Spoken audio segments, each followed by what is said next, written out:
बिस्मिल्लाहिर्रहमानिर्रहीम। अस्सलामु अलैकुम to everyone. Welcome to my another vlog. Welcome to my channel ZM sisters world. आप सब कैसे हैं? अल्लाह का शुक्र है, आप सबकी दुआओं से हम सब भी ठीक ठाक हैं। अब मेरी छोटी बेटी की काफ़ी तबीयत बेहतर है, तो माशाल्लाह वो खेल रही थी। आज मैंने अलमीरा खोली इनको फ्रेश करने के लिए, तो मैंने देखा ये मैंने कपड़े इनके आने जाने के लिए रखे हुए थे। तो जो मेरी बड़ी बेटी है, ये इसकी पैंट मैं लेकर आई थी ईद उल फितर पे, पर मैंने इसको पहनाई नहीं थी क्योंकि वो थोड़ी सी बड़ी थी। तो आज मैंने जब देखा तो वो बिल्कुल पूरी पूरी से थी, तो मैंने कहा पहना देती हूँ। हर माँ का यही फंडा होता है कि उन्होंने कपड़े रखे होते हैं आने जाने के लिए, कि तब बच्चों को छोटे हो जाते हैं जब पहनाने का टाइम होता है। तो इसको पैंट भी छोटी हो रही थी, मैंने कहा पहना देती हूँ इससे पहले कि और छोटी हो जाए, फिर तो किसी काम की नहीं। क्योंकि छोटी बेटी जब वो बहुत छोटी है उसको तो आएगी नहीं अभी।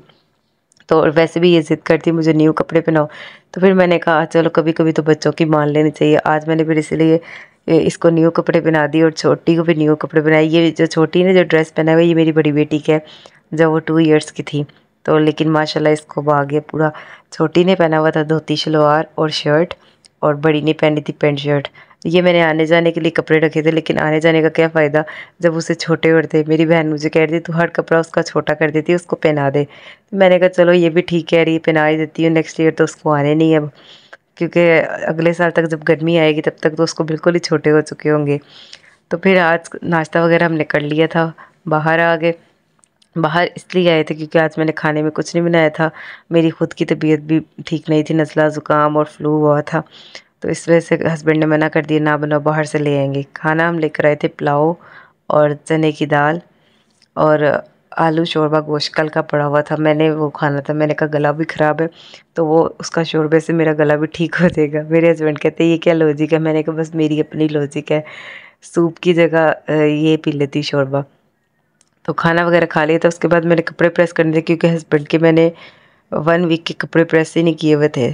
तो वो मुझे कह रहे थे कि एक सूट प्रेस कर देना मेरा। मैंने कहा नहीं एक नहीं, अब मैं सारे ही करूँगी। वॉश किए हुए थे और सिर्फ किसी ना किसी रोज़ कोई ना कोई काम था, और ऊपर से बेटी भी बीमार थी, उसकी वजह से मैं प्रेस ही नहीं कर पा रही थी। आज मैं खाना नहीं बनाया था, मैंने कहा चलो आज यही काम कर लूँ। और कपड़े प्रेस तो मैं कर रही थी क्योंकि आज मेरी तबीयत ठीक नहीं थी, मैं बैठ के कर रही थी इसीलिए। और मैंने हस्बैंड को पहले ही कह दिया था आज मैं बैठ के करूँगी, मैं ध्यान से करूँगी, छोटी बेटी को कुछ नहीं होगा। तो कहते चलो ठीक है। तो मैं कपड़े तो प्रेस कर थी, और अब इन दोनों की मैं आज मैंने कहा कपड़े प्रेस करते हुए क्या दिखाऊं, इन दोनों की हरकतें दिखाती जो मैं रोज़ कहती हूँ मुझे बहुत ज़्यादा तंग करती है। तो यहाँ पर मैंने मोबाइल नहीं दिया था क्योंकि 2 मोबाइल है, और अगर एक को मोबाइल दे देती तो दूसरी ने उससे छीनना था। इन दोनों की लड़ाई होनी थी इस बात पे, और मेरे कपड़े भी नहीं प्रेस होने थे। तो इसलिए एक मोबाइल जो है उससे मैं वीडियो बना रही थी, एक मैंने मोबाइल चार्जिंग पे लगा दिया था। तो ये मुझे कपड़े प्रेस करते हुए इतना तंग कर रही थी कि कपड़े उठा उठा के लेके जा रही थी। तो मैं इनकी मस्तियाँ जो है वो रिकॉर्ड कर रही थी। मैंने कहा चलो आज ये दिखाती हूँ कपड़े प्रेस, तो मैं रोज़ ही दिखाती हूँ। साथ साथ मुझे हंसी भी आ रही होती है जब ये तंग कर रही होती है ना, और साथ साथ मुझे गुस्सा भी आ रहा होता है कि ये मुझे ज़्यादा तंग कर रही हैं। कभी कभी मैं इग्नोर करती हूँ इनकी शरारतों को कि करने देनी चाहिए, यही एज है शरारतों की। लेकिन कभी कभी खुद भी इंसान अपसेट होता है तो मैं मार भी देती हूँ और डांट भी देती हूँ। तो मैंने कहा जल्दी जल्दी कपड़े यहाँ वापस रखो, मैं प्रेस कर लूँ। तो बड़ी बेटी को मैंने कहा मोबाइल देती हूँ, तो जल्दी जल्दी कपड़े यहाँ पर सारे रखो, तो मैं फिर मोबाइल दूँगी। तो वो जल्दी जल्दी फिर कपड़े वगैरह रख रही थी। फिर रख के मैंने जब मोबाइल नहीं दिया तो वो फिर उठा के वापस ले गई।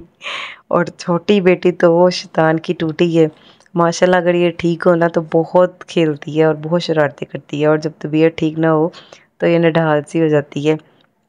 और जब ये लोग खेल रहे होते हैं और ठीक होती हैं तब हम भी सुकून में होते हैं। तो मैंने कपड़े वगैरह प्रेस कर रही थी, अलमारी में सेट कर रही थी, और इन लोगों ने अपनी चीज़ वाली अलमारी खोली थी कि हमें भूख लगी है। मैंने कहा नहीं चीज़ कोई भी नहीं खानी अब इस टाइम, क्योंकि रात को सोने का टाइम था। मैंने कहा नहीं चीज़ इस टाइम नहीं खानी। तो आज बड़ी बेटी ने खाना बिल्कुल नहीं खाया था क्योंकि इसके पापा ने जब हम बाहर गए थे तो इसको लॉलीपॉप ले दिया था, तो वो लॉलीपॉप के ध्यान लगी रही, उसने खाना बिल्कुल नहीं खाया। तो मैंने कहा अब इसके लिए अब जो जल्दी से बन जाए चीज़ यही है कि इनका पेट भी भर जाए। तो मैंने फिर इन्हें नूडल्स बना कर दिए। वैसे मेरी बेटी ने हफ्ते से कुछ भी नहीं खाया, सिर्फ दूध पी रही थी। तो आज माशाल्लाह उसने नूडल्स जो है खुश होकर खाए। सिलेंडर चला हुआ था और इसने हाथ लगा लिया था और इसलिए रो रही थी अब। और मैं किचन में इन दोनों को बिठा के खिला रही थी क्योंकि मैंने अंदर सफाई सारी कर ली थी। मुझे पता था इन्होंने खाना खाते हुए ना गंद तो मचाना ही मचाना होता है। तो किचन में जितना मर्जी गंद मचाए वो ईजी होता है साफ़ करना। अंदर रूम में क्लीन है तो वो मुश्किल होता है। तो बस खाना वगैरह इन नूडल्स मैंने इनको खिला दी था। आज का व्लॉग यहीं तक था। अगर आप लोगों को अच्छा लगा तो चैनल को सब्सक्राइब, वीडियो को लाइक शेयर ज़रूर कीजिएगा। ज़िंदगी रही तो कल एक नई व्लॉग में मुलाकात होगी, तब तक के लिए अल्लाह।